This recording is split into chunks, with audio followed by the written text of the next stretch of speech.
Chapter 22 Narayan Hemchandra. Just about this time, Narayan Hemchandra came to England. I had heard of him as a writer. We met at the house of Miss Manning of the National Indian Association. Miss Manning knew that I could not make myself sociable.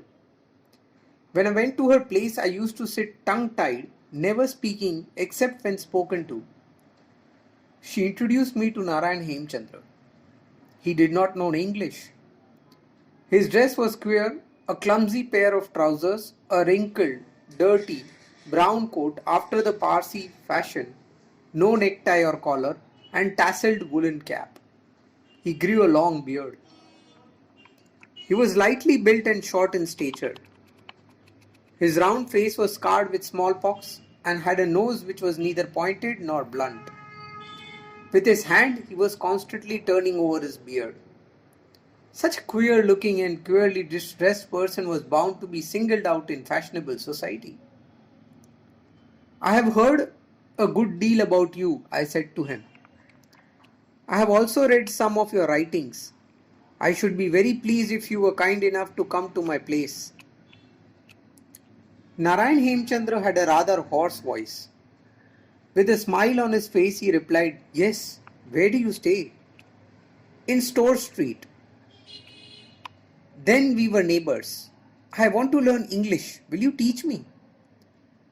"I shall be happy to teach you anything I can, and will try my best.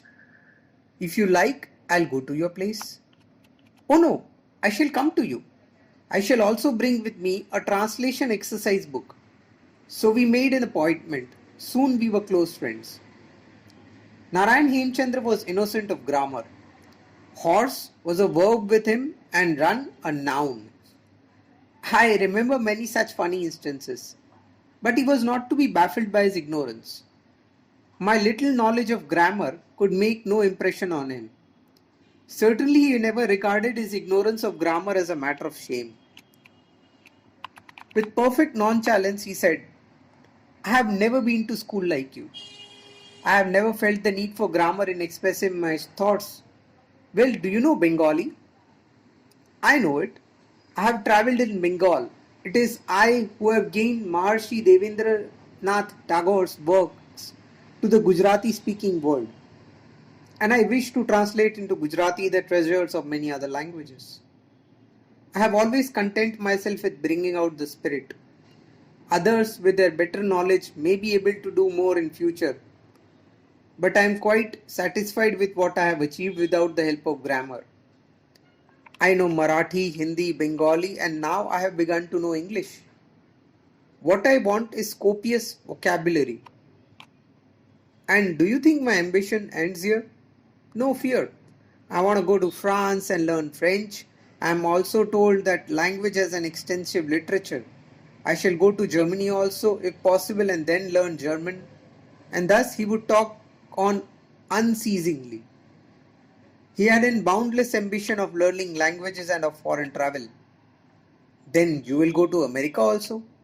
"Certainly. How can I return to India without having seen the new world?" "But where will you find the money?" "What do I need money for? I am not a fashionable fellow like you. The minimum amount of food and the minimum amount of clothing suffice for me. And for this, what little I get out of my books and from my friends is enough. I always travel third class. While going to America also, I shall travel on deck." Narayan Hemchandra's simplicity was all his own, and his frankness was on a par with wit. Of pride he had not the slightest trace, expecting of course a rather undue regard for his own capacity as a writer. We met daily. There was a considerable amount of similarity between our thoughts and actions. Both of us were vegetarians. We would often have our lunch together. This was the time when I lived on a 17s a week and cooked for myself. Sometimes when I would go to his room and sometimes he would come to mine. I cooked in the English style. Nothing but Indian style would satisfy him. He would not do without dal. I would make soup of carrots, etc. And he would pity me for my taste. Once he somehow hunted out moong, cooked it with and brought it to my place. I ate it with delight. This led to a regular system of exchange between us. I would take my delicacies to him and he would bring his to me. Cardinal Manning's name was then on every lip. The dock labourers' strike had come to an early termination owing to the efforts of John Burns and Cardinal Manning. I told Narayan Hemchandra of Disraeli's tribute to the Cardinal's simplicity. Then I must see the sage, he said. He's a big man. How do you expect to meet him? Why? I know how. I must get you to write to him in my name. Tell him I am an author and that I want to congratulate him personally on his humanitarian work, and also say that I shall have to take you as an interpreter as I do not know English. I wrote a letter to that effect. In 2 or 3 days came Cardinal Manning's card in reply giving us an appointment. So we both called on the Cardinal. I put on the usual visiting suit. Narayan Hemchandra was the same as ever, in the same coat and the same trousers. I tried to make fun of this, but he laughed me out and said, "You civilized fellows are all cowards. Great men never look at person's exterior. They think of his heart." We entered the Cardinal's mansion. As soon as we seated, a thin, tall, old gentleman made his appearance and shook hands with us. Narayan Hemchandra thus gave his greetings. "I do not want to take up your time. I had heard a lot about you and I felt I should come and thank you for the good work you have done for the strikers. It has been my custom to visit the sages of the world, and that is why I have put you into this trouble." This was of course my translation of what he spoke in Gujarati. "I am glad you have come. I hope your stay in London will agree with you and that you will get in touch with people here. God bless you." With these words the Cardinal stood up and said goodbye. Once Narayan Hemchandra came to my place in a shirt and a dhoti. The good landlady opened the door, came running to me in a fright. This was a new landlady who did not know Narayan Hemchandra and said, "A sort of a madcap wants to meet you."